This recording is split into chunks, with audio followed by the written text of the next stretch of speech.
Hello, my dear friends. How lovely to see you. Welcome to my channel. Today, we are going to listen to the first Britain story. It's part of the stories of King Arthur, written by Herbert Williams. Are you ready? So, Arthur knew he had a lot to learn because he was so young when he became king. He had lots of people to give him advice, but the person he relied on most was Merlin. "You're like a father to me," said Arthur. "I don't know what I'd do without you." What Arthur liked best was going out riding with Merlin. The magician told Arthur things nobody had ever told him before. He explained how the island of Britain had once been joined to France, until the sea washed over the lowlands to form the channel that now divides us from the continent. And he also had a strange tale to tell us of a lost land beneath Cardigan Bay, a land known as Canterguelud. The waters had rushed over this too, but if you listen carefully, as you walk the cliffs between Aberystwyth and Bord, you can sometimes hear the bells of the drowned villages tolling far beneath the waves. But the story Arthur liked best of all took him back to the very first days of his kingdom. "Once upon a time," said Merlin, "there were no people living in Britain at all. There were only wild animals like wolves and bears and strange birds with huge wings and harsh cries. It was covered with dense forest, and near the sea there were quicksands that sucked beasts down to their doom.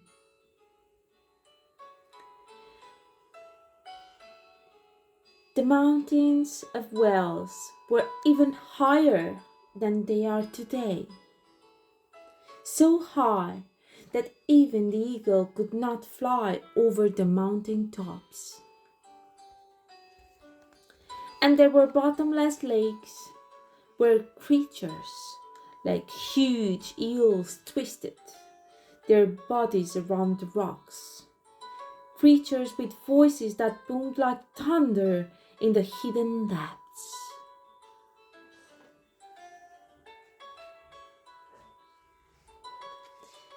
"Tell me more," said Arthur. "Oh, please, tell me more." "And then the first man and woman landed on these shores," went on Merlin. "They came from a faraway land called Troy, and they were known as Trojans. They had been defeated in battle by the Greeks, and their country laid waste. So they sailed away in search of a land they could turn into a new Troy." "And so they landed here," cried Arthur. "So they did," said Merlin, smiling, "and they called the island Britain in honor of their leader, Brutus." Arthur never tired of hearing this story.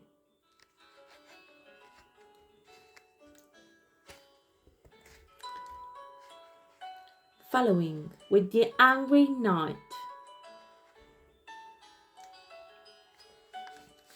One day Arthur was out riding on his own through the forest when he saw an old man a long way ahead. So far away he couldn't see exactly who it was. Then, to his horror, 3 men jumped out from the bushes and grabbed hold of the old man. "They're robbers," said Arthur to himself, "but they aren't going to get away with it." So he spurred on his horse and galloped up as fast as he could.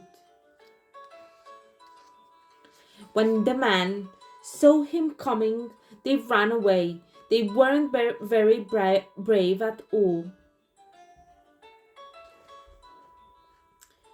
They didn't mind picking on an old man walking on his own, but they didn't want to fight with someone armed with a sword.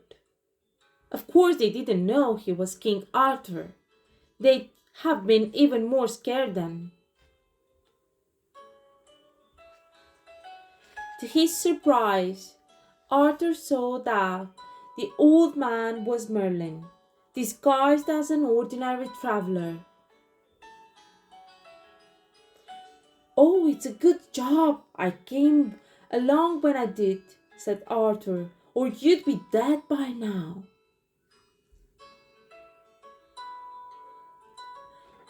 But Merlin only smiled. "Not I," he replied. "You are closer to that than I shall ever be."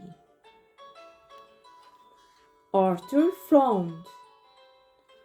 "You talk in riddles," he said. "What do you mean by that?" Merlin wouldn't say. But what he meant was that he, Merlin, could always save himself if he wished, because he had magical powers. But Arthur, although he was king, must die one day, like any other man or woman.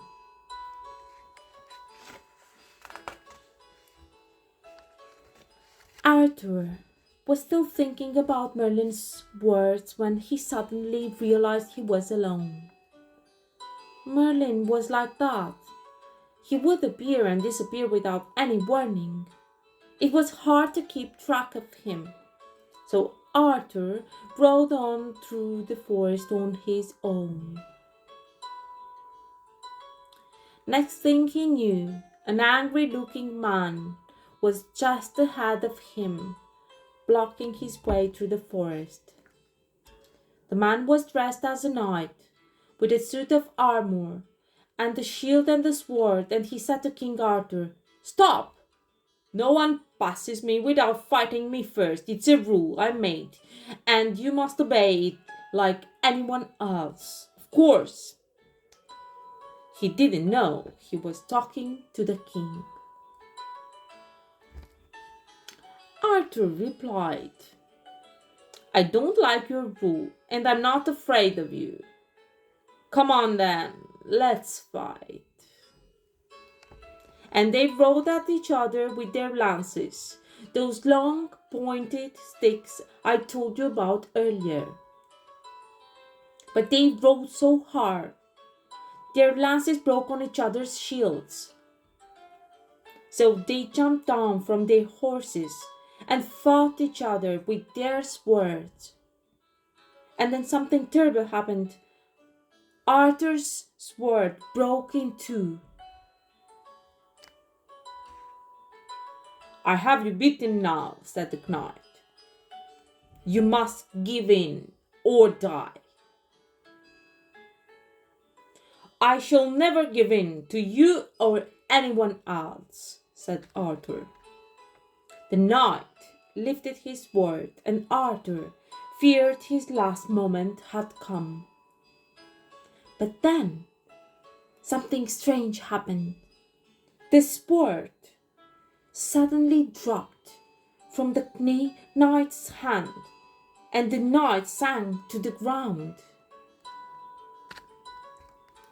Arthur looked around, and there was Merlin. But instead of being pleased, Arthur was very angry.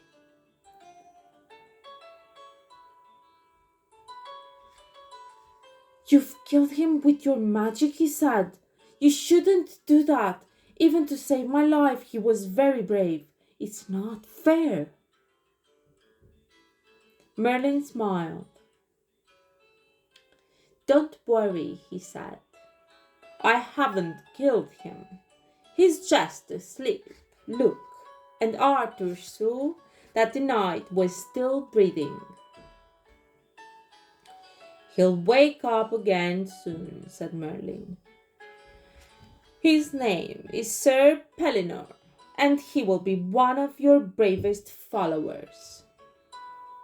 So Arthur forgave Merlin and was glad he had appeared just in time to save his life.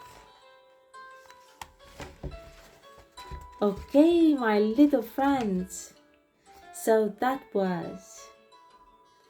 Now, if you want to hear the next part of the story, The Lady of the Lake, go on and search on my channel. See you.